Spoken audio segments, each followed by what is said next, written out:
your claws together for a villain most cruel, 'cause this time he's here to rule.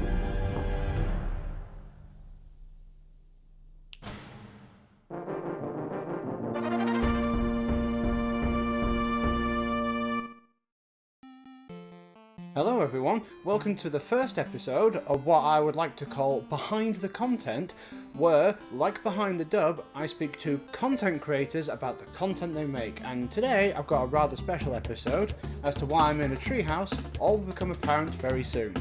Donkey Kong Country, perhaps one of my favourite games from the SNES. I spent many hours falling off minecart tracks and getting stung by giant bees, but perhaps I'm starting a bit ahead of myself. One day, whilst going around the usual realms of the internet, on YouTube I was recommended this video, Curse of the Crystal Coconut. I thought to myself, this looks interesting. I do have a soft spot for anthro-scaly creatures, I'll give this a watch. I swiftly learned that this was a fan-made, not-for-profit video based on Donkey Kong Country. I thought Curse of the Crystal Coconut was an excellently animated video focusing on some kremlings from the game using a song from this band called Ailstorm, which I had heard about. Being a fan of dinosaur metal. Pirate metal isn't exactly a million miles away. I noticed that the recommended to me was the latest video, Return to Crocodile Isle. This is when the rabbit hole had taken me to its depths. It turns out that whilst this is based on Donkey Kong Country, it's more based on an animated series of the same name based on the game, which I had never heard of. And the song in Curse of the Crystal Coconut is actually a cover of a song from the animated series called Pirate Scorn. I'll make you swap the deck and then I'll throw you in the brig. I swear I'll make you walk the plank to right the wrong you did. The day you mess with scurvy, all you wish you'll ever mourn. When the coconut is mine, then you'll feel this pirate sword. Which Ailstone covered in their album called Curse of the Crystal Coconut. Why is this starting to get surprisingly more complex the more I look into it? So, following all that, I got to talk to Alex Henderson, Martin Liss and Stuart Hudson of Bootleg Dub Productions just to see what insanity caused them to create not one, but two fantastic videos based in this universe. Well, my name is Martin Liss. I'm the runner of Bootleg Dub Productions. My sort of fortes focus more on like the sound and any kind of the financial side where we collaborate with animators. For Return to Crocodile Isle, I served as the director, writer, and producer, as well as like some other things here and there. And I'm Alex. I'm Alex Henderson. I did the animation, the visuals, like background storyboarding, like everything visually. Well, most of the visuals were done by me. We had a couple of other artists doing some background stuff and helping out. And I also did like some story editing just to kind of keep things. Since I'm the one with the most experience doing like animation, I kind of knew how to best interpret the story for animation. So I helped out a bit with that. It's quite cool. Even just the story editing part, because I thought you were just the animated. You actually had a role in the story flow, shall we say? I helped just kind of. I had my own ideas for the direction it would go in, and we all kind of collaborated on it. So I had some input. Yeah. Stuart, it's your and turn. then, yep. And I'm Stuart. I am a co-producer, voice actor. I voiced Crusha, Kaboom, Swanky, and then I was the intro narrator for the song. I'm basically like a creative consultant. So I was kind of the guy who everyone would come to as far as like crippling lore and such, and just kind of make sure everything was in line. And then just general ideas guy as well. Me and Martin would bounce stuff ideas. Exactly, yeah.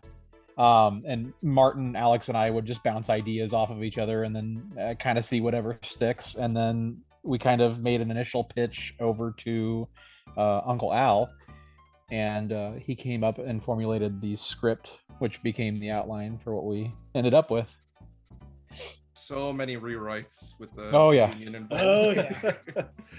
Well, I suppose that the first main question that I would like to ask you all is, what on earth possessed you to even start this? And I'm talking like before Crocodile Isle, what caused you to make Crystal Coconut and such? Well, Crocodile Isle was kind of what you guys set out to do originally. Like but we hit some kind of bits of delays along the way, and I kind of made Curse of the Crystal Coconut in the meantime. Yeah. So like with Crocodile Isle was actually the first one, but it came out afterwards. So yeah, it's a bit of an interesting story with this one. Stuart and myself, we've known each other since like what, 2010 or something. Stu, we've been like yeah. Yeah, we were like both you know, just like amateur voice actors trying to go into like different stuff here and there.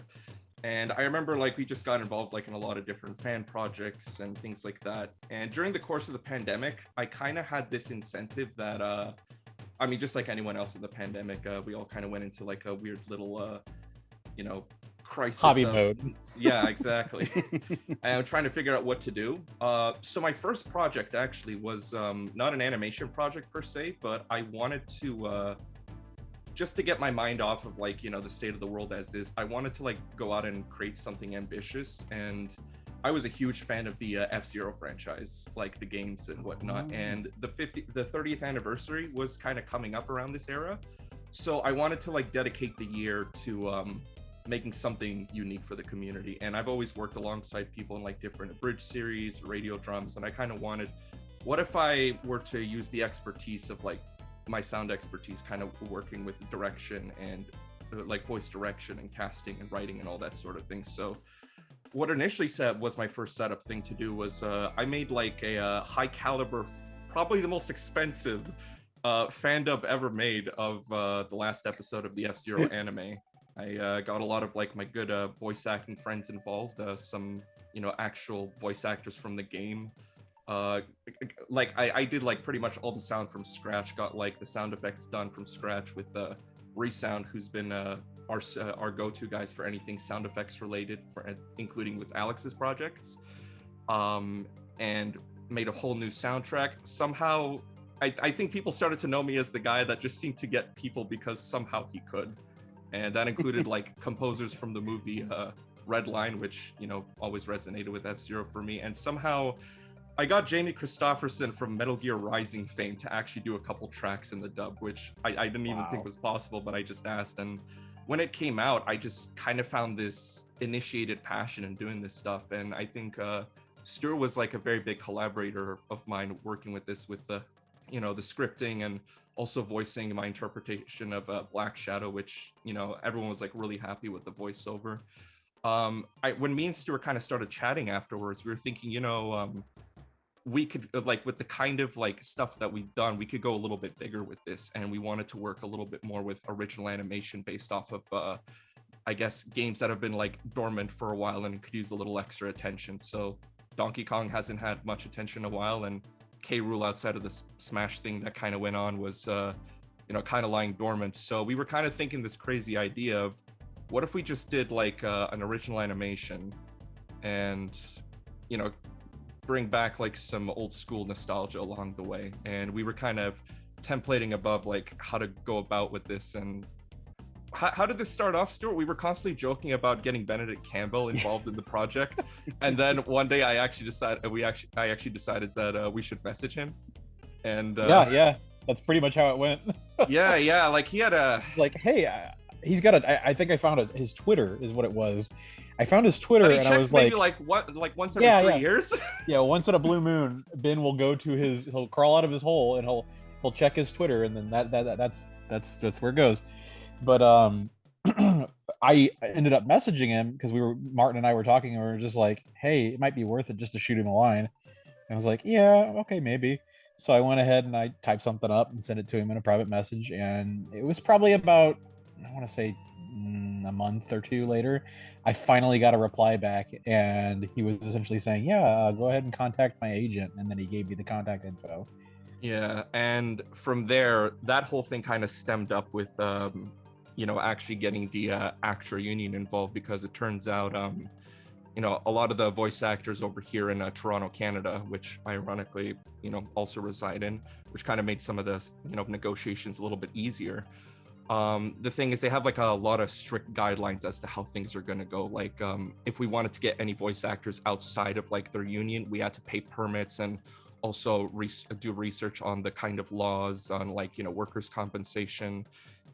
on each of them on like how to get them to be working. So I had to like do like crazy research with each of the states and work around with getting a script together so we would act, because we had so many characters we kind of planned initially with this, and then we had to like limit it, and we weren't even sure if some of the voice actors would be able to like make it initially, because we just wanted Rool, but it turns out that the other ones were kind of available too. So this was kind of like a big moment where it's just like this is a lot of things kind of hitting at once. And around the time we me and Stuart have absolutely like no songwriting experience, but so to say. And we initially were just thinking it was just gonna be like one of those typical let's make it like a parody of like You'll Be Back by Hamilton with our own little twist of the lyrics. And then we kind of were just working through with this, and then Alex, gutsy Alex is like, why don't you just make an original song? And then me and Stuart looked at each other and we were like, we have no idea how to. But we kind of started chatting up with his composer Josh, and I kind of realized this was going to take a lot longer than we thought it would. And Alex pitched the idea that I'm an Ailstorm fan myself. I listened to like their stuff from back then, and I wasn't until like much later on I realized that they actually made an album and a song based off of like the Donkey Kong Country show Curse of the Crystal, the Pirate's Scorn, and their album poetically was named Curse of the Crystal Coconut. So Alex got involved in the conversation with us and kind of mentioned, we want to work with like maybe getting some visuals out and at least get the models done, get an idea of what kind of, like have a little appetizer test to gauge the kind of interest people would have. So we were like, okay, well, I worked entirely on sound on F-Zero. Curse of the Crystal Coconut, I had a bit more of I didn't have like as much of a directing role. It was like more so just like looking through, approving the shots as like the executive and helping kind of like pitch in a little bit for Alex's well-made work. But I think it was a great way to not only understand, Alex's side of how he animates things and what kind of like how different a script is when you're working with like an original animation and like his mix of 2D and 3D, but it also just gave me an idea to utilize and understand like, the visual aspect after my expertise with my sound on F-Zero, and actually put both of these knowledges together and somehow made Return to Crocodile all at what it was, which was both based on original sound and visuals. So I think it just really worked out for the best. It does sound just like a fascinating combination of different elements coming in. Yeah, because one thing I was going to ask, because I discovered Crystal Coconut after I saw Crocodile Isle, and then I saw that it was a song from Ailstorm. Okay, and then I found out, wait, no, it's a cover from this animated series which I'd never heard of. I had never known until a couple of days ago that Donkey Kong Country even had an animated series. So I grew up in the UK. So you really felt Nintendo likes to bury it. It just never existed to me, and it was like, what is this? And I just straight down the rabbit hole, as I said, and then I found out that for Crocodile you got Benedict Campbell and a whole bunch of other voice talent from this show, and I'm like, I've never seen this show. Was it something that that you guys grew up with, or is it just something that just happened to? Yeah, it was a regular thing over here in Canada, at least where me and Alex are in, and like in between, infomercials about like, the house hippo not being real and a whole bunch of other fun. Honestly, it's a whole lot of crazy context. It's just weird commercials. Canada is very weird. We should also mention that, what was it that you put in the original headline? It was the Canadian government that funded for Donkey Kong Country animated series to be made, Alex? Yeah, no, I'm pretty sure our tax dollars helped fund that show, yeah. Yeah, there was like, because there was some kind of program that went on to increase, animated programs for children, and Donkey Kong Country was ironically one of them, funded by, Canadian tax dollars and the audacity of the French. That's just insane. I did look into some bits of the series because they are sort of available on YouTube, and I'm just like, this is weird. I never saw it, because all my experience of Donkey Kong Country was the games. I had it on the SNES. I remember playing it and dying a lot in the original Donkey Kong Country, and that was kind of it. That was always my knowledge of the franchise as a whole. And one thing I was picking up on when I was watching Crocodile Isle is just there's a lot of meta contextual references in it. It is just jam packed. Every time I rewatched it, and I've rewatched it a lot, is We purposely make it so you need to rewatch it 10 to 12 times. Layers. So many different things I was picking up on. It's stuff in the background, stuff in the lyrics, what they're saying. It's just like, wow, you're like mega fans. This is so packed in detail that I never would have picked up on any of it without having to open my eyes and pay attention to You have a personal favorite one? Those this is more of an animation one, but the one that this is just a gag that cracks me up every single time. Is just like, oh, why are we celebrating a decade-long abscess and the eyes are going different directions? That cracks me up every time. Yeah, that was my doing. Oh, Alex, baby. And but there's like, I heard it was a higher power that determined that we, and by proxy us, and that like, Yeah, like, what? We're unable to coexist. And I was like, wow, this is a deep cut.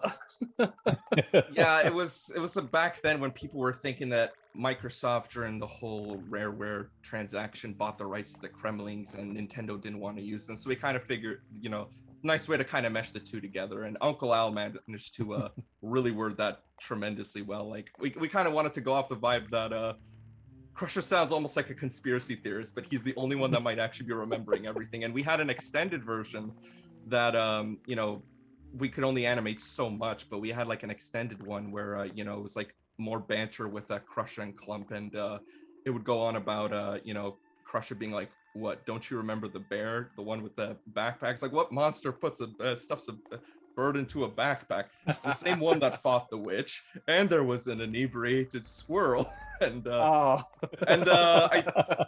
think this was one of my favorite jokes that didn't manage to make it in, unfortunately. But I remember it's like Clump is like shrugging this off. It's like what's next? Chameleon bat hybrids battling toads, and then Crusher, convinced that he's actually getting, is like, yeah, and there was also an operatic pile of and then it gets cut off with a second verse of the bard, and he's singing, "It's been many a moon and too many a sundown." It's like I was like the best way we could like probably censor the word, but honestly, it was just so like we had so much fun with like the voices and like all the inside jokes and things that we worked with. I mean, truth be told, it's just a little something for everyone. We our big thing was like we were getting like target audiences from like both the Donkey Kong community involved in this, the original creators of like the games, and even some like animation enthusiasts, because we wanted this to just appeal to more than just Donkey Kong fans. It's just a bonus. We always think like if you're making like a good product, it should be a film first, a fan product second. That's always been like my innovation with how things are. It's like if you walk in, you could appreciate it for what it is, amazing. But if you watch it a few more times, you might notice a few extra little things here and there. And man, so many people are just picking up all the nice little Easter eggs. And I'm wondering if people are eventually going to get all of them in time. Because, man, I'm already like tallying down which ones have been caught and which ones haven't. I saw, because I spotted there's a pastiche of a Iron Maiden album cover. I believe Hallowed Be Thy Name. It's a pastiche. Yes. Yep. Hallowed Be Thy Crim. Yeah, and it's actually got instead of Eddie over there, we actually had Sobek, the Egyptian crocodile god Sobek. We kind of made a mention of it when Clubba was mentioning, secluded like stones that could be secluded by Sobek. We kind of just figured, I kind of imagine it's like the Imagine Things, like God knows what he's doing, but God doesn't exist in Donkey Kong. So Kremlings have somewhat of a religion, so. Yeah, I guess that's the closest thing we kind of figured. It's like, well, let's just put in as much crocodiles as we could. The growls from Rool when he's going through the lair, those are legitimate crocodile sounds that we got Resound to kind of work around. Stuart, he's if there's one thing he's bigger than over Kremlings, it's reptiles and gators. So he's like knows all the sounds by heart, and like all the different species and how they're like, he made like a whole list theorizing which species were what of like each of the Kremlings. It was nuts. That's dedication, man. That is Oh, yeah. absolute dedication. And one of the things that I have to say about your animation style, Alex, is that I was just so blown away with the animation detail, the bounciness of it all, the weight, and how it all just comes across so fantastically. I know it's a 2D, 3D hybrid, but if I didn't know any personally better, I would have thought it was all 2D, and it's just incredible. It is so incredible. I see official videos of, I'm not going to mention who, and they look awful. And then here's you lot, especially Alex, when you make these videos, and they're like, holy crap, this is amazing. Why can't thank you I very much. good? Yeah, it took a lot of work to put all this together, but we're pretty happy with how it came out. So yeah, I like to thank think you. that I'm we glad you followed. like it. Oh, sorry. What were I you was saying? gonna say I like to think that we followed in the game's footsteps, the original DKC 1, 2, and 3, and made it 2.5D. Yeah, true. It does kind of have that energy to it. Because I do remember, because I'm old enough, I do remember that the graphics of Donkey Kong Country in the day were like really like, oh, they were these were made on the same computers that rendered Jurassic Park and all that. And yeah, you guys really did capture the style, because I recognized, oh, that's Clubber, that's Crusher. Even just from the games, I knew what they were, and you just captured the style so perfectly. And as said, I just find it insane that something so high quality can come from, well, just a bunch of really dedicated fans. I always admire the ambition of fans to create something with so much passion and enthusiasm. And I see official product and it's like just half-assed, and you're like, oh, well, that could have been better. And then here's a small group of guys on a fan project and it blows everything out of the water. And then I see the numbers on the video, I'm like, this should be doing like 4 or 5 times better than it is.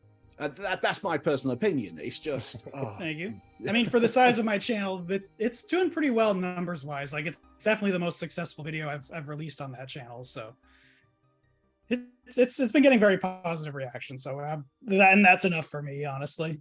Yeah. I mean, I think honestly, Alex's like attention to detail and dedication to the craft really got the right people involved and to work with him. Like, when it started out, me and Stu were just trying to figure out who would be like the kind of animator we want to work with this, that understands, like has their own like unique flair and style, but also understands, the Donkey Kong. Like we want to work with fans because it's like, they understand like the material and know, like, we want to give them like, some kind of creative control in their regard on how they want to adapt, and that goes with like the artist, the sound design, everything that kind of comes in between.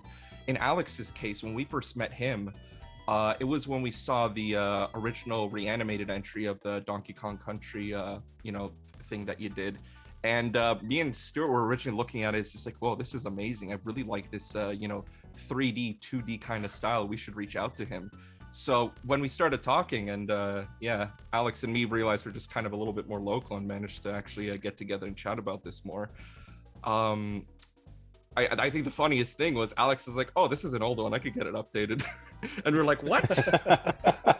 So yeah, looking, it's weird to see how much like the style has evolved since then, because like you look back at that old video and the quality is much worse than what it is today. Like, I think the road we've been on is really kind of like, we really kind of figured out what's working and what wasn't. So yeah, like, it's funny to look back at that old one and think that like that's kind of what got me noticed, when nowadays I would say it's not really my best work, But it wasn't just that though, because when we ended up working through with Curse of the Crystal Coconut, that got released. I mean, we were like, Alex was chatting with Napalm Records, the guys that Ailstorm was with, and for permission on using the music, because if there's anything we're kind of want to make sure is just like, we're not the kind of person that likes to look past credits and make sure like every amount is due where it needs to. So to be extra careful, Alex contacted Napalm Records, they were a-okay with him doing the video. Next thing you know, the video comes out, and yeah, it's like Chris, the frontman of Ailstorm, reached out to Alex. Is like, yeah, so we saw the video and had no idea this was the thing. Could you make an official one for us?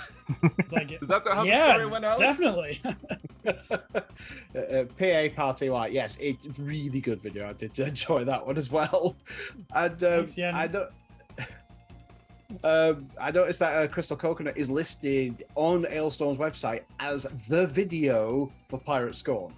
Yeah, I noticed that Oh. too. Like if you click on the links to they have their whole discography on their site. If you click on Pirate Scorn, it takes you to our video. That's as unofficial as official it gets. It's crazy, but yeah, it's like the other crazy thing is when Alex was working on PARTY, not only did you sprinkle some references to the Crystal Coconut with the scurvy and clump skull and the Congo Bongo DK Isle over there on the map, that was really cool. It was just like, when I saw that, I was like, oh my goodness, this feels canon, amazing. But yeah, it's like, I think the other amazing thing is this was another one of those breaks we were trying to decide how to go about with their script for Return to Crocodile Isle. And what resulted in happening was we were kind of like at a bit of a trying to figure out how to go about with the script and the actor and all that stuff, because it was a very new process to me. I've never dealt with contracts and all these crazy little things. So it's like we had some very amazing pitching reps, and I'm glad that they were able to accommodate with us to work with the talent. But it took a lot of effort and it was worth it. But yeah, it's like between this time, Ailstorm reached out and wanted Alex to work on the videos. So we kind of mentioned, we'll kind of figure out the internals a little bit more over here. You work on what you need to. He comes back and he's like, oh, by the way, so we have some additional assets we could use for Return to Crocodile Isle. And in some funny little way, Ailstorm indirectly finance this project too. I mean, I do what I can to recycle my assets to just kind of keep things efficient. So yeah, stuff from projects will always get upcycled into other projects if I can. Not say reusing them, but kind of reworking them to kind of save time and money. Yeah. And then the third time it happened, it was Gloryhammer that reached out to you, because Chris was also in charge of that too, was he not? He was kind of the one who reached out in regards to working on Keeper of the Celestial Flame. So yeah, and then that happened right after, and this was after we finished the main animation. We were trying to figure out how to go about with the post-credit scene, and then you came back and finished the post-credit scene, and it was around this time we kind of joked, hey, maybe we should release it around the time of the Mario movie. And see which how we it did. Goes. we kind of did. A couple weeks after, we almost got it around the same time. But yeah, it's like I'm not the kind of person that I don't believe in crunch culture, but this was something that Alex eventually really wanted to do, because I told him, okay, as long as you're not killing yourself here, and I don't have to call a hospital for you. I just want, and it's like, I believed in Alex and his process, and we managed to get things sorted out. And I remember the weekend before, we kind of organized a little screening in Toronto to just kind of watch it together with some other friends of ours that came down. And it was just being able to kind of see it in a private theater on the big screen, and it was probably one of the most magical moments of my life over there. And then it finally came out on Monday with all the hype and people surrounding it. It's just it was just nuts, just seeing all the amount of attention and love and just the quality all there from Alex. Again, this all stemmed from a simple Donkey Kong animation to where it is right now, and just kind of led onto this whole rabbit hole trail. And I mean, it's kind of funny too, because in a similar case, the reason we reached out and wanted to go back with Ben again was the fact that we were kind of wondering what was going on with him lately, and we realized he was in a dub of a more recent movie in 2019 called Ice Princess Lily, and it was apparently a English dub of the German Tabaluga films, so with the little dragon. Obviously, they were trying to cater more so towards the Frozen market, because that's what was the highlight at the time of North America. So he voiced Ben voiced an evil snowman named Arctos, and then me and Stuart just watched it and we're like, oh my god, this They still villain got it. musical number should not like this movie should not have a villain musical number be this good. And he's aged like fine wine. He sounds fantastic. We need to get him involved in this, or double or nothing. So it's just like a whole crazy. It's honestly a lot of stories about like how we managed to get everyone roped in together. It was like a whole bunch of lightning striking at the right time and all these things correlating, and just kind of came to the quality that it was. Anyways, I feel I just kind of rolled into like a whole bunch of different topics. I apologize. Don't complaining, my good sir. One thing I was going to say is, has Ben actually seen the finished product? Do you know what he thinks of it? Ben? Yeah, it was Benedict Campbell.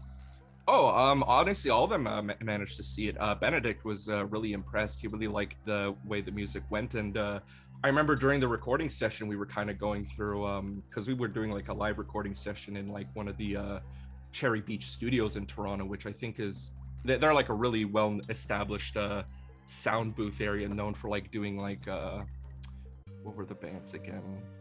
Like it was like Rush, 50 Cent, Justin Bieber, they all recorded over there, and we were using like the same kind of rooms that they would record in for like some of the musical numbers.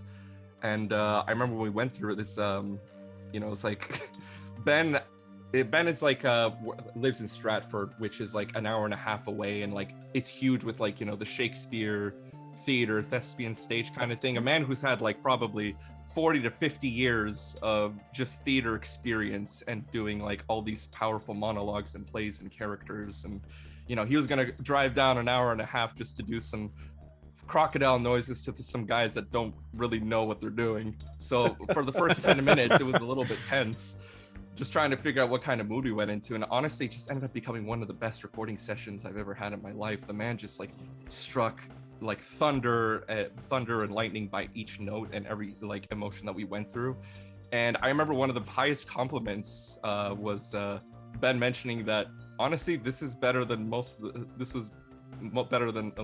songs that he was like singing through in the original show, which huge compliment to us and Josh. And then singing it like in final fruition, he adored it, and he mentioned that it's just like fantastic to be part of the project. 23 years since he's played the role. Honestly, it's like, and that's the thing that I loved about this show, and what kind of had to strive for this. It's a nostalgic thing, yes, but if there was one thing that you could get out of the show, despite the janky visuals that made for some good AI art previewing, I'm sure, it was just like the sound department was something I always like appreciated. Like all the songs, as silly or ridiculous as they are, they're catchy, they're fun, they're just like having a good time with it. And all the voices I felt were so perfectly cast for the characters. I honestly enjoyed like the deliveries and the chemistry. These guys just like owned their roles. And when we actually went about with casting with all these actors and characters, is we made the rule that we're bringing everyone we can back, and anyone that is newly cast, anyone that's a new voice actor, they're doing a role that has never been done before. Like that's why we had the likes of like Clubba. He's never been portrayed outside of like Donkey Kong Country 2, where he didn't have voice lines. We had Clamp on because at the time we weren't even 100% sure Ron Rubin would be involved in this, who was Scurvy and Claptrap. So we kind of decided, okay, let's just make it Clamp on, his older brother, and get JP involved in this, who's everyone was just like the casting process was like so great. And like we've worked with it's either people that we've watched and understood and studied their work like crazy, or on the other side it was like friends that we've just worked so long and understood their ranges and the characters that they're able to like portray. And it just didn't feel like we needed much direction, period, because they just really went into it. But yeah, it's like going back to Ben, he really enjoyed it. Richard was a very fun experience too. Oh man, the story we have with him was, oh, Richard, he happened to be in Canada at the time, and man, the recording session was really something else. We got to see him in the flesh, and Al was there, who was who really liked doing like his own impression of like Richard Gere with Donkey Kong from the show, and Richard managed to hear it and gave him a great compliment on that. And I mean, should I mention this part of the story? Because this one's a little bit funny on this end. Yeah, go ahead. Okay, so The internet needs to know that it's out there and it exists. Yeah. It exists, and that'll be like we haven't lost animated media. it yet, but Yeah. or it could just be straight up lost media. Who knows? Yeah. But what happened I'll was animate it eventually.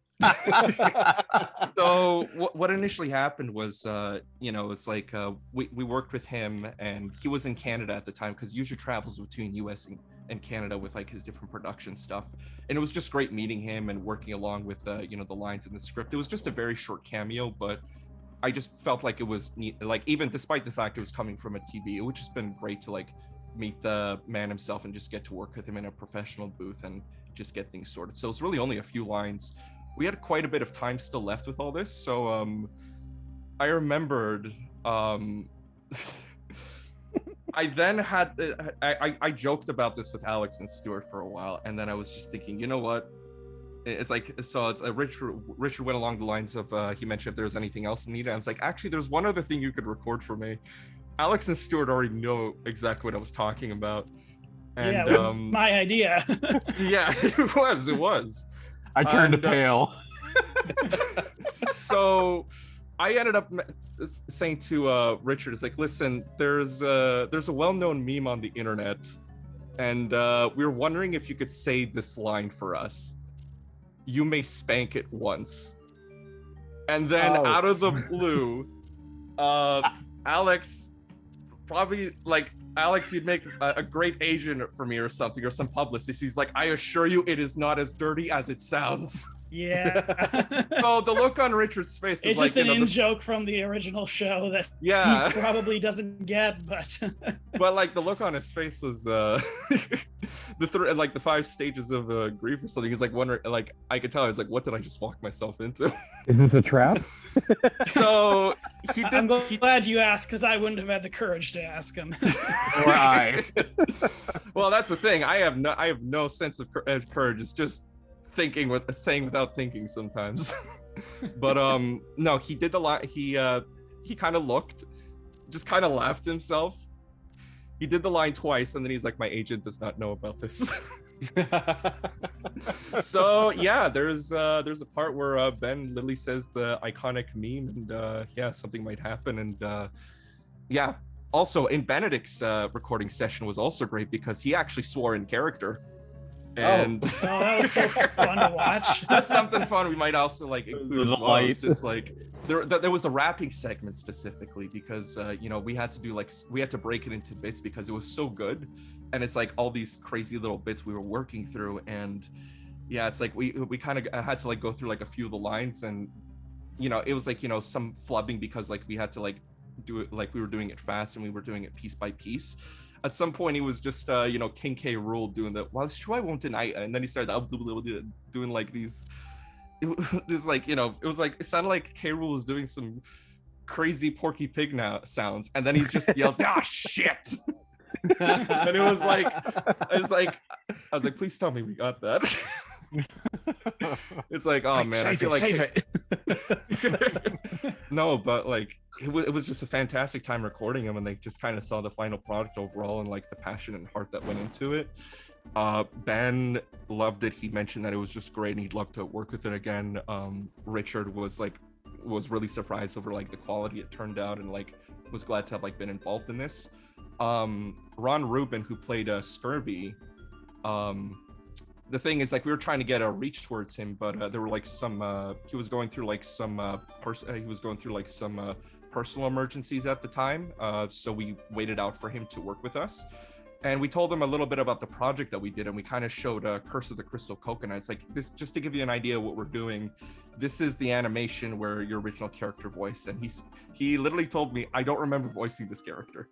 And he was like, are you sure? Because it's on your but behind the voice actors and IMDb. It's like, no, I enjoyed working on Donkey Kong Country. I remember being Claptrap. I just don't remember being Scurvy. It's like, he was one of the best. How do you characters. remember being Claptrap and not remember being Scurvy? Right. I'm not sure, but he eventually remembered, which was great. Like, we managed to confirm that, and he did the voice, and he saw it at the end. I remembered I remembered it's like, you know, he was there for like the opening showing, and he was just like really impressed with everything that went on, and it was just like he just like ended up giving me a heartfelt letter afterwards about like how great of a project this was and how impressive it is, and really hoping I could you know, go to places with this. Ron was like probably one of the more prolific voice actors that I grew up with. He was like Artemis in the original Sailor Moon dub, and Morph in the X-Men animated series, which I was also huge in. Bloody hell, I didn't know that. Sorry. Yeah. I mean, actually, I connected with Ron through Cal Dodd, the original voice of Wolverine, because Cal was back when this was before like the new X-Men animated series continuation was announced, but I heard he was going to like Cal was going to a convention. I did like a, you know, interview with him back in my like you know, movie entertainment journalism days at like Screen Geek, and I got him to do like an excerpt out of Old Man Logan with the Wolverine voice, and a lot of people really liked that when it came out. So, you know, I reached out to him, and he apparently knew Ron really well, and just had me, and he just kind of helped me get in contact with him. So that's how we managed to get Scurvy involved for that last little bit, which I'm sure was like a wonderful shining moment for a lot of fans. And Adrian was super fun to work with as well. He the original Clump, that was his first voice role too, wasn't it? Like he mentioned it was like his first voice role. And honestly, when we got the chance to like work with him, he was like, he had this great dry wit to him. Like it was just like hilarious to work with. And I remember when Tom, one of our other voice actors, was just doing like some sound checks for us to make sure the recording was going through okay. Out of the blue, Tom was like, "Hey, you were Jerry in Totally Spies." And he was like, "I am," in the voice. And it was just like in so much good fun. And we did the recording and the voicing, and he was really laid back, funny, like hilarious guy, had some great stories to share. And he saw it in the screening with his wife at the time, and he mentioned that, you know, it was just really fantastic. And I think he also forwarded the short to the original showrunner of the Donkey Kong Country series, and he was like, yeah, they were very impressed and they loved it. And it's just like, wow, I'm not used to this kind of attention, but I guess that's the best way I could kind of sum up everything is yeah, the original voices really enjoyed being involved in this. And it was, honestly, I had to like latch on like a few stories there because, oh man, there's so much behind the scenes stuff there is a lot talking about. Oh man. But that, again, that's half the fun of all these things, is sometimes you don't hear these stories. I've said this to many people about these different episodes I've done. Sometimes you don't hear about these little behind the scenes bits and pieces, which makes the finished product more interesting, in my opinion. I think that's why behind the scenes featurettes are still so popular. Yeah. And sometimes you don't hear, especially with these, please no insult, but these smaller projects, you don't hear these things. You don't hear about these little ins and outs, little funny exchanges. And sometimes these stories all deserve to be heard. They all deserve to be told in one way or the other. And I'm sat here just in wonderment about this just wild rollercoaster ride for everyone, all of you. It just seems to be this madcap adventure just through this thing and then this thing, just dominoes just off. It's just amazing to me. You want to know another? There's another fun, a little bit piece of trivia. I figured that would be worth mentioning behind the scenes. So the logo for Return to Crocodile Isle. Yeah, you know where I'm going with this, Stuart. Yeah. So this was done by an amazing individual named Jim Wornell. If you know of Jim Wornell, you may know his experience in doing a lot of the graphics for between the 90s to like 2010s for a lot of Nintendo games, the logo designs. So he did the Ocarina of Time logo, he did the Animal Crossing logo, he did the Metroid Prime logo. I met him actually through the F-Zero project that I was initially going through, because at the time when I was talking about getting some of the original voice actors for that, one of them was Eric Kelso, the original Captain Falcon from F-Zero GX, to cameo as a different pilot. And I kind of realized this was like maybe about like 2 weeks before the initial F-Zero project came out. Someone mentioned on Twitter that they were trying to figure out who the original voice of like Mr. Zero, the announcer from the N64 game, was. And he reached out to, he found like, managed to put the sources together. And after like, I think 29 years or something, they finally found out it was Jim Warnell who did the voice of the announcer, and I just reached out to Jim and was like, hey, I'm doing a bit of an F-Zero project. You want to do like a small little voice thing at the end, just like as a little fun thing? And we got along immediately after that. And just afterwards, I kind of realized he did a lot of the graphic designs of Nintendo. I was like, oh my goodness, you're literally the childhood artisan who made all this stuff for me. It's just like, would you be all right with doing the logo for us? And he did it first try. That was his first try doing the logo, and it looked fantastic. So that's as official as unofficial as it gets in some weird way of the words. And he also actually helped design the one of the other things I actually did was one of my main jobs is working in promo products. Anything that needs like a logo on it, from like bottles, pens, power banks, fireplaces, like we kind of do that. We work with a lot of different vendors. And one thing I did for some cast and crew was specifically for everyone in the cast and crew, and I'm trying to get around to shipping all these, but it's taking a bit of time. We designed one of these like cast and crew only like stainless steel bottles that are a choice of like green or black. And we actually had a label around it that was like basically alcohol, like absinthe. It was like the creme reaper, we called it. And it's kind of like, it's like literally what the bottles of the Kremlings are holding within like the thing. We didn't really get into the time to get to all the details, but it would have been like, yeah, that's like literally their version of beer. They're just like so accustomed to like the high percentage that just drink it down like it's nothing.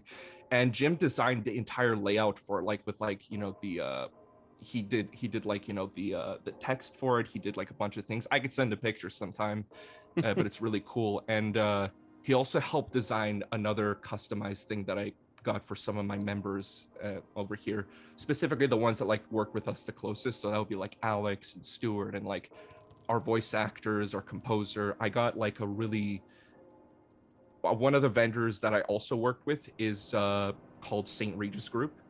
And they had like some fantastic reps that I've worked with before. So they kind of know me pretty well in that regard. They're known for doing like some really high-end product stuff, things from like, filtered water bottles for NASA and, the writing and journals for Biden's presidential campaign team back then. But one of the things they're best known for actually is for their awards, like acrylic awards and like all these kind of crystals. These are the same guys that made the Oscars for the Academy Awards. And I got them to make small custom like little awards shaped like a crystal coconut, called it the Crystal Coconut Awards, and actually personalized them to like a few of the folks here and there. Alex, do you still have yours in your room? Yep. 1 sec. Yeah, see if you can show the bottle too, because this is something you got to see yourself. It was cool. It's so cool. Yeah, there you go. Oh wow. Yeah. It was we had that little dash of green there, just like as a little homage to the green over there. But man, it was just a really fantastic thing we just kind of got involved in. And yeah, somehow we got the original graphic designer from Nintendo to work with this. He didn't work on a Donkey Kong game per se. I guess the closest was like Mario versus Donkey Kong, but like still a man of that legacy and caliber. It was just like an honor to have him involved. It also it reminded me a little bit of I can't remember which one it is exactly, but it was one of the Monkey Island games. It was very reminiscent of as well. Yeah, we've got Alex has gotten that quite a few times. Yeah, especially on the party video, I get compared to Secret of Monkey Island a lot, which at the time of making PRTY, I had not played. I've since played it because like everyone kind of convinced me to check it out. But I mean, I definitely see the resemblance now, but at the time it was not an inspiration since I'd never played it before. Were they making the game around that time too? Like the new Monkey Island game? They might have been working on it around the same time, yeah. Man, they should have just hired you right after that. So another thing as well is I've noticed that a lot of people I've talked to, they like the villains. They don't really care about the heroes. They like villains. And I was going to ask, why Kremlings? Why King K. Rool? Was there any particular attraction for them? Because you would think like a Donkey Kong fan film would focus on, well, Donkey Kong. Is it? Did you think that they were underrepresented, or is it just why not? Stuart, I think you're the best person to answer this question. Yeah, the Kremlings for a while now have been kind of the underdogs of Donkey Kong Country. They've kind of taken a back seat, and I mean, it's been 10 years or so since they've been in a game proper. I think Martin and I just kind of really felt, and Alex by proxy, kind of felt that we should induct them into modern DK culture and kind of revitalize them as a portion of DK lore. I mean, because you have K. Rool, he's been reestablished since the Smash announcement. But the Kremlings really haven't gotten that same treatment. So we kind of use this as a launch pad to be like, oh, hey, here's this thing. They exist. They're a huge part of DKC history. Oh yeah, That's kind of where it. Oh, go ahead. That's what I said. The Kremlings were a part of Donkey Kong since Donkey Kong Country. Yeah, that I've always associated them with that. Really, right. And honestly, I just kind of feel like between everything, it's just like K. Rool has always had such an interesting adaptations to him. I mean, honestly, we kind of just mix both of the best parts from the games and animated show. Like we love like the kooky, love the kooky, over the top kind of amazing singing, like vibrato that he kind of brought to the role. Like Ben was like our ideal King K. Rool voice. We couldn't imagine anyone else. But like the thing is, like if you look closely at the games, there's also, and I think it's also just the way that Rare kind of writes some of their black humor and like the games like that they make. It's like always like a little bit more darker, but I always felt like, and me and Stuart have always discussed this like back and forth there, I feel there's like something a lot more menacing with K. Rool. You're talking about someone who the whole arc of like King K. Rool has been an interesting one. He's not just like a weekly I'll get you in the princess kind of thing deal. First time around, he is like he's a tyrant and like getting across and like invading the lands. He gets duped by DK and Diddy. Game 2 comes in. He thinks he could just get Donkey Kong out of the picture. He gets taken out by Diddy, the kid, and his girlfriend. Now he takes Diddy. It's like there's absolutely no way these guys can come after me after this. He gets defeated by his girlfriend, Dixie, and the baby. Yeah, and a baby. So I feel like, and then he goes into like Donkey Kong 64, which I guess is our canon is like 1, 2, 3, and 64 to that extent. It's like he's like, okay, I'm trapping everyone. I'm destroying this island. There's absolutely all of you no must way. There's no way they could beat me. He gets beaten at a boxing match. And one thing we always notice is like we always like, it's like he has split personality or like dementia or like something where it's just like every time he dons a new role, it's just like it's his own way of trying to like rebrand himself, look past the mistakes and try and like get himself into this thing. And I'm just thinking after so many defeats, and I guess in one part it's Nintendo not utilizing him properly, so they're the ones to blame for his depression for one end, but on the other end I'm just thinking after you're defeated so many times like this, it's like what do you do? And I think what really branched this idea of ours is like, what if we kind of took a much more darker grounded approach to this and had it where it's like K. Rool is just like it's just like you'd kind of see like almost like like some kind of like villain, like a thespian villain, like the kind that you would see in like a lot of things. It's like a lot of psychological things that are going on in his mind, the dementia that we like worked so colorfully into like the kind of things that he has. There's like what is he seeing, what isn't real. And we originally, like, our thought process was let's make this into a Disney villain musical number kind of thing. We have so many inspirations like Ratigan and Gaston, and Be Prepared was a huge one. Savages from Pocahontas, like all the colors and things. And the one thing is like whenever there's the villains talking about their like their grandness, their finest hour, it's like it goes from like a low point to a high point when they start the song. And what made this pattern really interesting is like we took it a little bit longer. It's K. Rool kind of almost going into like a U shape. He starts from like showing like his fear and like how intimidating his presence like with the Kremlings, and he kind of goes into like this big fight with DK, the way he imagines him, because he's thinking there's no way someone that goofy could have defeated me. I have to imagine him as like this huge stoic, almost Batman like presence, which is kind of the direction we went with this. A lot of people did point out like the Batman Joker kind of chemistry the two of them had, and it was very complimentary, almost like a very bitter ex kind of thing. And it was just like, but at the very end of it, it's just like all in his head, and it's just like this very somber note it ends at. It's just like that perfect bang that people just kind of feel, oh my goodness, this is an ending. This just made me, this wasn't just any regular Disney villain. This wasn't just any regular song. This took us a rabbit hole. This told us everything we needed to know about K. Rool in a matter of, minutes over there. And I think that was our strongest point. I remember I was pushing hard for like the dark ending. I remember I was the one who really wanted to end on a dark note. Mhm. Even though we do have like the end credit scene, but yeah, that was, I remember really wanting that. Yeah, and it was a great ending. At the same, it's like, and it was one that I would have loved to have stuck through too. But I kind of figured, we kind of put this. I'm sure a lot of people would have been asking, well, he got into Smash Bros. Eventually, right? Which we kept the post credits scene, like, especially to like our voice actors, a big secret. It was like no one knew like exactly what was gonna go on, and well, the last game he appeared in like before Smash Bros. Was like Mario Sluggers, I think, like 2018 or something. Sorry, like 2008, and then he appeared in Smash in like 2018, I think it was, which which resonates, which was our way of hinting, it's been 10 years between that point.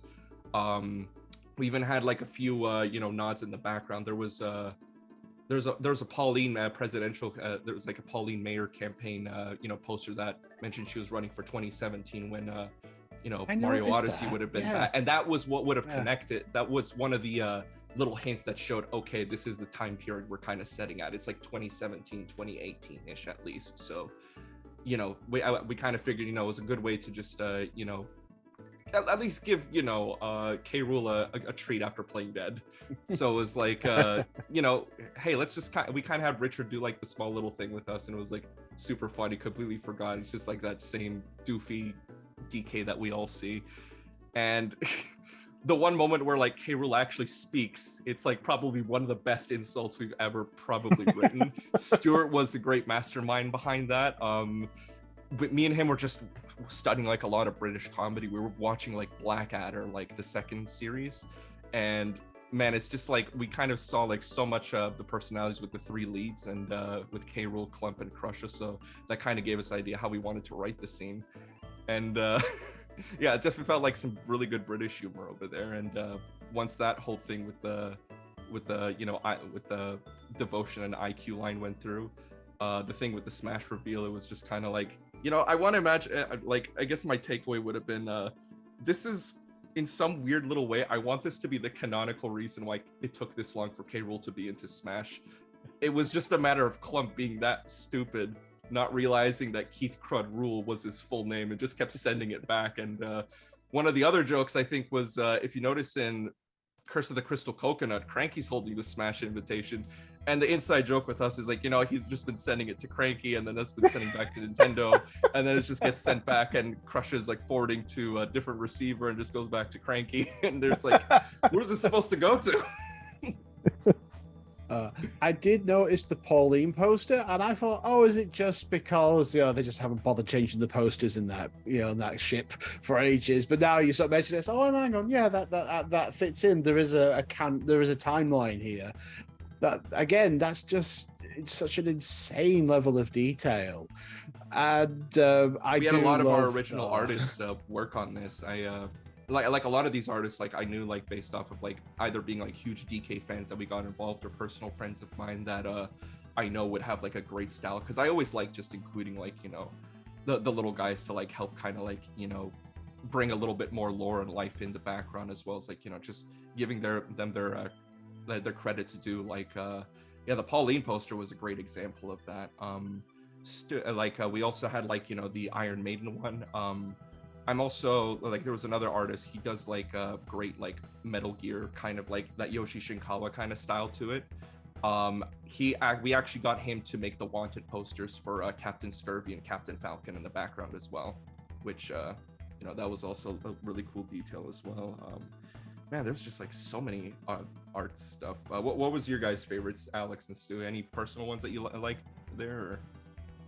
I don't know. There's a lot of good ones. I liked yeah, the wanted posters were really good. There was the Lion King parody painting that I liked. Oh God, yes.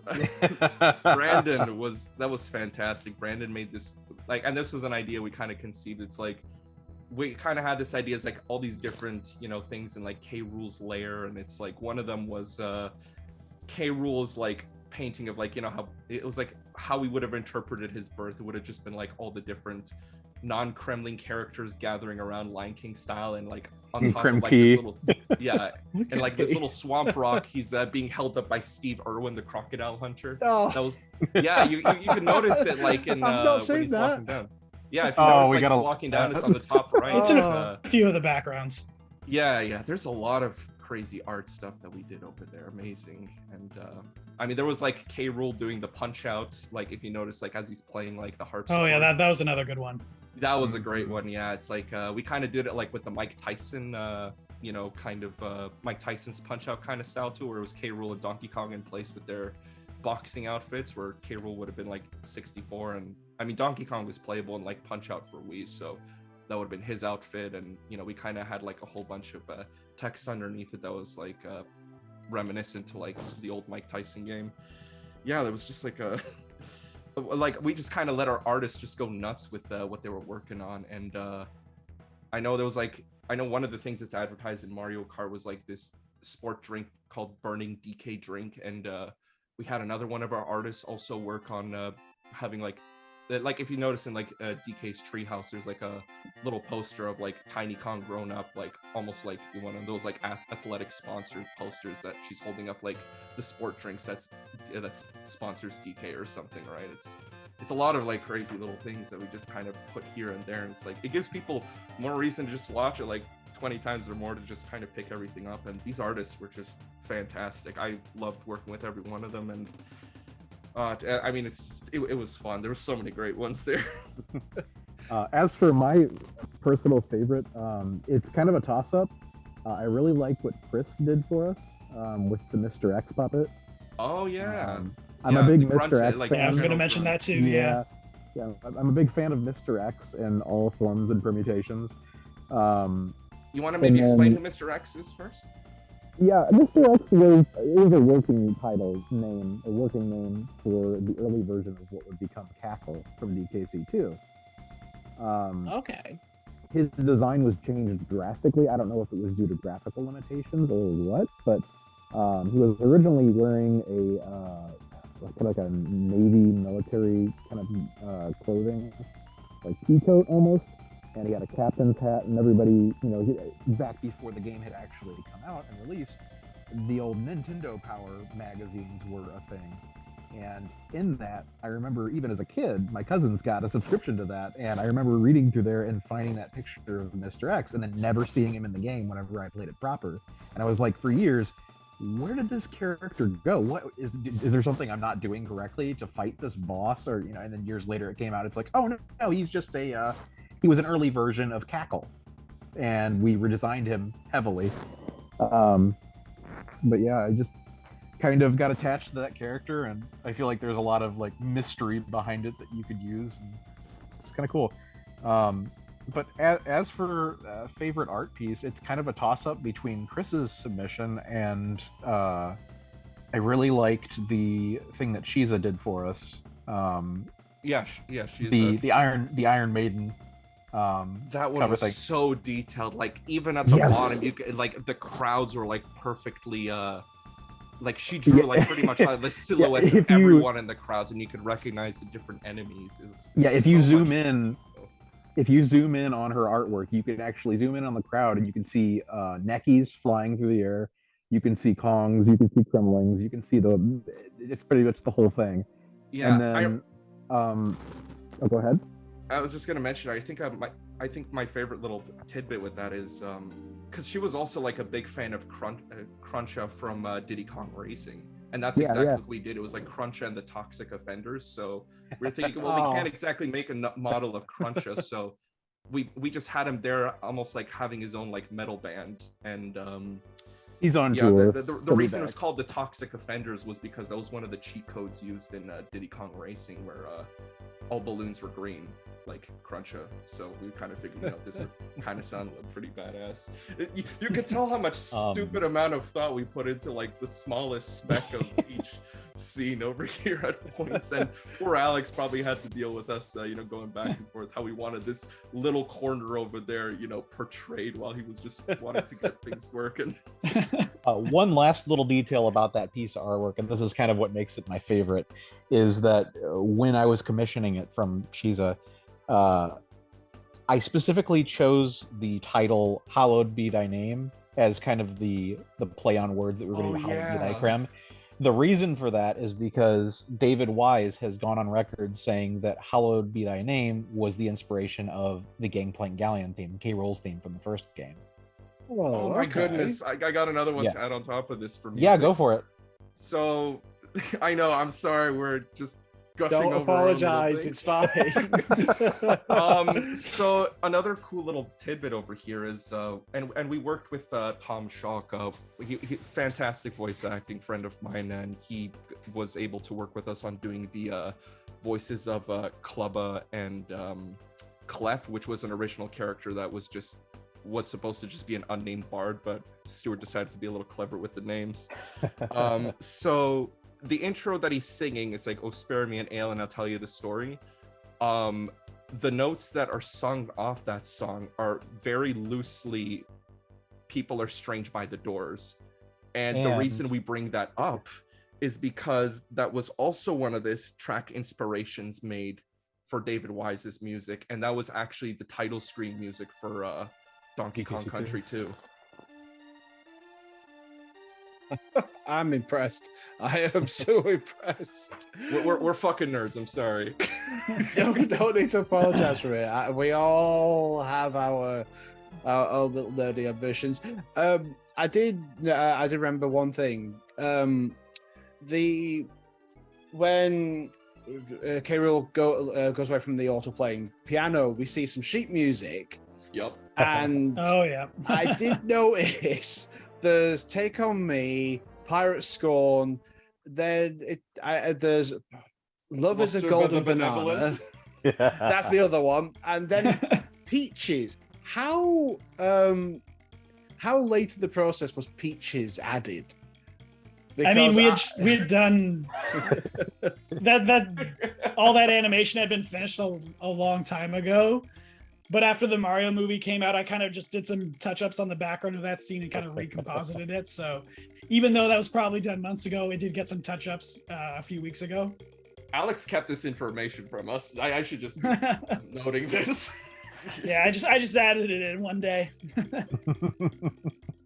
Because that's really relevant, because you're sort of playing it as, oh, well, if Bowser can have a villain song, why can't King K. Rool? Exactly. It's the amount of detail. It really does. It's like, put it on the biggest screen you can and just watch it again and again and again, because certainly I have, and definitely I've watched Crystal Coconut more than my fair share of times.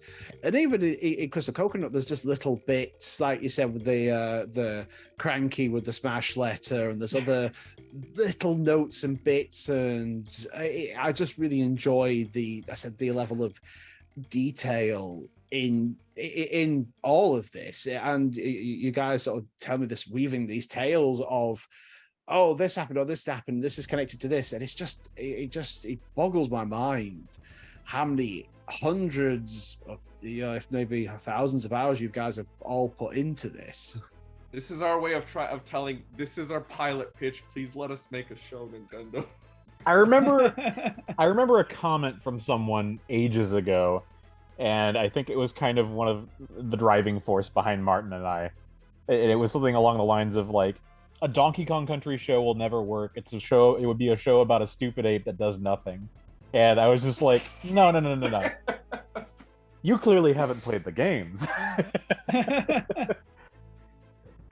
Never seen the original show. There is lore. Do you think that King K. Rool could come back in some form, maybe in the Mario movie sequel, or do you think it's just going to be you guys pushing forward the Kremlin revolution? I mean, I think- think we already raised the bar to where it needs to. We've already So, tipped the scale a bit. Yeah, Ah. I mean, honestly, I would say yes. I think it's just like, I mean, for one, the Kremlings are long overdue, and it's like there's a clear interest in them. There's he came back in Smash Bros with such high praise. It's, you know, a lot of people consider that one of their favorite reveals.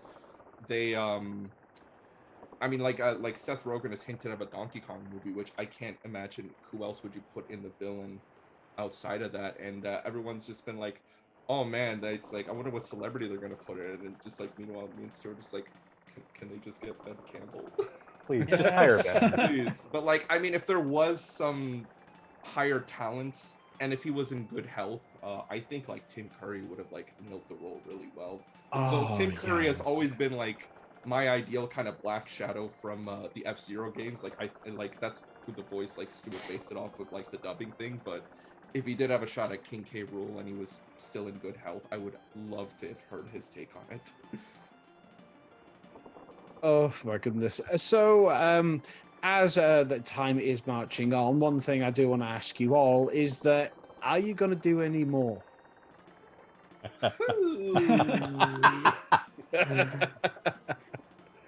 I'm always open to doing more. I mean, for my end, it's I mean, I jump between F-Zero to Curse of the Crystal Coconut to this, and it's just been like a huge undertaking of just like working and so many nights here and there. I think I just like gonna take myself a little bit of a break, at myself recuperated, like mentally and financially a little bit. I've had to like work my main job in corporate, and also taking time off doing random gigs of background work here in Toronto. So I mean, I think I might as well just mention this. You could probably thank The Boys Season 4 for giving me this much work and for helping fund this too. So, but yeah, it's just been like a lot of crazy stuff kind of going on, and I'm just kind of waking up like every day realizing, oh, I don't have a project to worry about anymore. I should just get my life straightened out right now. So I don't know. I'm just gonna maybe take some time, maybe write a script. As far as I would say for like my end, unless like there was like a big committed like serial that Nintendo wants to pitch to us before you know, Doug Bowser comes down and decides to give me a cease and desist, like personally through a helicopter, like helicoptering into my house with a personal cease and desist. That's when I know I made it.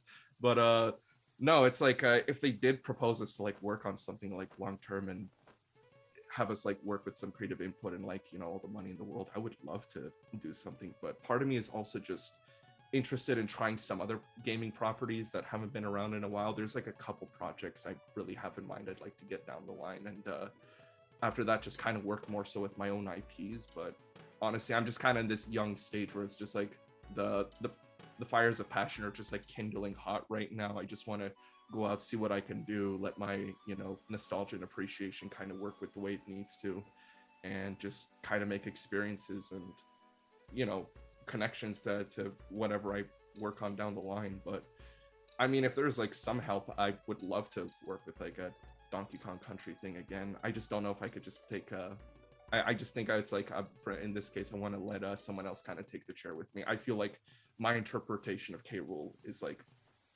already set sail. I felt like it was on the high note I wanted it to go on. But I know Stuart and Alex might think differently on their end. I mean, I got plenty of my own projects that I'm working on because like animation is my full-time job, so there's always more work coming from me.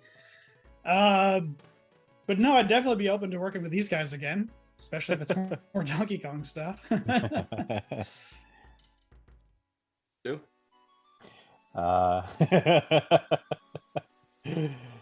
don't know. I don't want to say too much, but yeah, there's definitely interest. I mean, you already wrote like an entire encyclopedia of lore based Yeah. on this tasty world that we've made. Yeah, So. there's a lot of ideas in my head that I want to get out. And I'm still very adamant about that. But it's really up to the cards at play. So we'll see.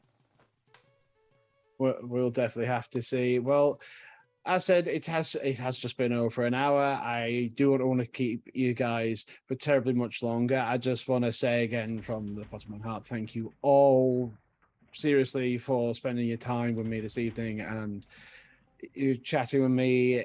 It's always interesting to hear the perspectives of any project, and I do appreciate that you all sat down with me and had a good old natter about all this, and I really hope to see more from you all in the future.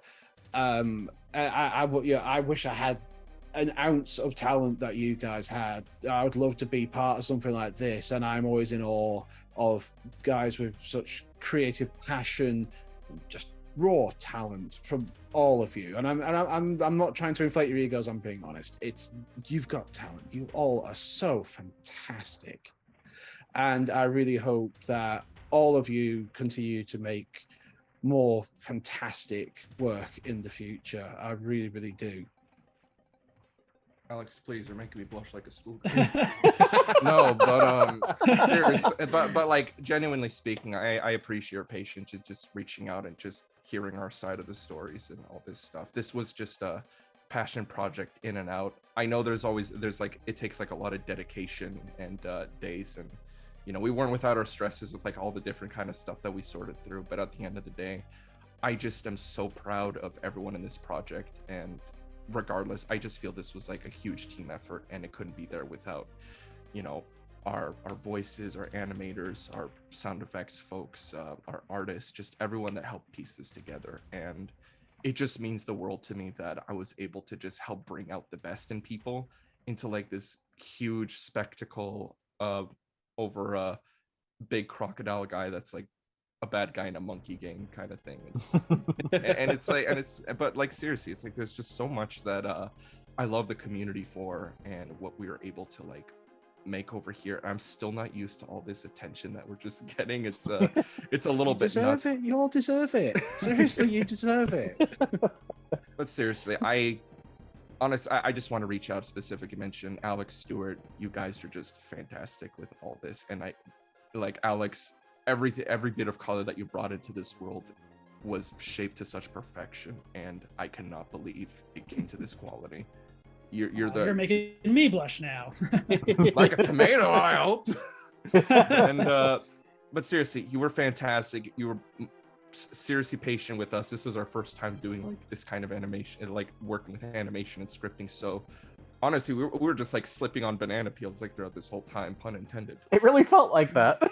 Yeah. And Stuart, just working on this with you, you've always been like hugely passionate about this, and I feel like one of the main driving forces to making this to what it was just you wanting to bring this kind of story to life, the kind of ideas that you had, and that just like really attracted me to go all in for this. And I really hope like what I was able to do was I just really hope like what I was able to do was able to establish everything you wanted to say about the character and what it means to you. So I just want to thank you for giving me this chance and being there for me. Martin, I'm gonna cry. I'm sorry. We're it's been a pleasure and honor working with you too. Oh man, that means a lot to me, man. Yeah, no, it turned out exactly the way I wanted it. Like, it went better than expectations. So you outperformed. Thank you. Also, yeah, I'm sorry if I was just like bouncing and like talking most of the time. I just like feel so proud and just want to gush over every little detail and thing about the project. So if I seem like completely like bouncing off walls with everything that was going on, yeah, sorry guys. No, you're good. I like bouncing off walls. Don't worry about it.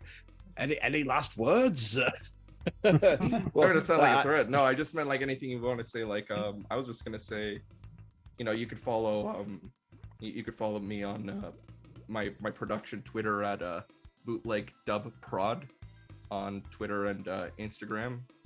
Yeah, just shout out to all the furries and scalies that have just been like, adamantly watching our stuff millions of times. Like, I don't get you guys, but I love you. You're amazing. I'm Alex Henderson Animation. I mean, if you're watching this video, you've probably already seen the video on my channel, so You might already know that, but in case you don't, Alex Henderson Animation on YouTube. At this point, they're probably wondering what we're talking about then. Yeah. You have to got this far. Yeah. What's this in? My name's Stuart A. Hudson. I'm a voice actor. I do voices. I was the voice of Kaboom, Crusha, and several others, Swanky, I believe. And then my personal Twitter is at LMG1, and that's spelled out ELEMGEEWUN on Twitter. We get it, Stu. You're a Transformers nerd. I know. I am too. Thank you all for being here. Again, if you like what I'm doing, please consider liking and subscribing so I can continue to make more in the future. This is Kraken, signing out.